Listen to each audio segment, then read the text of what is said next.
If you are mildly familiar with the indie game scene, then you've probably heard of the game Braid at some point. Originally released in 2008 on the Xbox 360 and later in 2009 on PC and PlayStation, it won a ton of awards, received a truckload of good reviews, and got a nice little shout out from a completely blasted Soulja Boy. And they got this game, right, for people who smoke or people who drink. Like if you drink beer and you get drunk, or if you smoke weed and you get high. I played Braid for the first time in 2014, but back then it didn't really stick for me. Originally I was expecting a platformer. That's the way it looks and is often described. In fact, it intentionally mimics elements from the original Mario Bros. For the NES. So I think I was just thrown off when I discovered that it is first and foremost a puzzle game, and many of the puzzles are very challenging.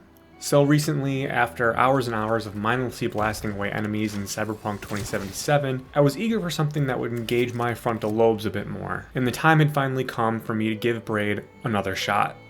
I was going to take my time, think through solutions, and finally make it to the end of Braid. And when I finally got there, boy, it was a rewarding journey.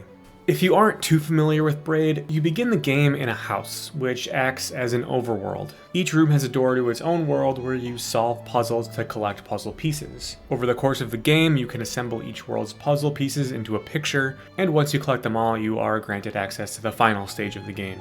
Puzzles within puzzles within puzzles. Got it? Both the gameplay and the story are tied around the concept of time. One major theme of the game is regret, so cleverly the main puzzle-solving mechanic is the ability to reverse time. Each subsequent world introduces a new time-based theme, and also has its own special time-based mechanic. For example, the only way to move forwards is to move backwards. And I'm not exaggerating when I say that I felt like my brain was turning into mush trying to work out how to get some of these puzzle pieces. Luckily, the game doesn't force you to solve any of these puzzles in any order, so if your brain gets broke on one problem, you can move on to a different world to try something else. My strategy to get through the game was to first go through each world and get any puzzle piece that didn't seem too challenging. Then, once I understood the mechanics a bit better, I went back and spent more time working out the more difficult parts. After that, I was left with a handful of puzzle pieces that I couldn't solve. And I'm only slightly ashamed to say, I googled the walkthroughs. Though, in my defense, I'm definitely not smart enough to solve some of these puzzles by myself. Again, they're tough. But for anyone who is looking for even tougher puzzles, there are also a bunch of hidden stars throughout the game, another Mario reference, and as I understand it, these are even tougher to get your hands on. I didn't even attempt this extra challenge. The plot itself is mostly vague. It's about a man named Tim and his relationship with the princess. Though the princess might actually represent the atomic bomb or something, that part is not really that important. For me, what I enjoyed were the temporal themes and how they were interwoven with the gameplay. It makes for something very thought-provoking, even if it comes across as a bit pretentious at times.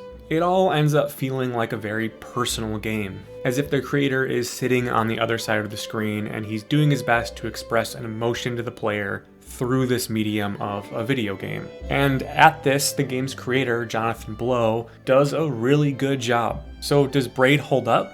Absolutely it does. From the graphics to the music to the puzzles, I sincerely mean it without any irony when I say that the whole thing seems timeless. The game is a piece of art, and I'm not sure that it will ever feel outdated. That said, it isn't perfect. The handful of platforming elements that exist in the game do feel a bit clunky and out of place. There are a couple of boss fights that aren't exactly challenging. They're just a bit frustrating, especially when it comes to hit detection. Braid is not something that I'd recommend to everyone, but if you're in the mood to sit down, fire up your neurons, and focus for a little while, the experience you get from Braid will be well worth the effort.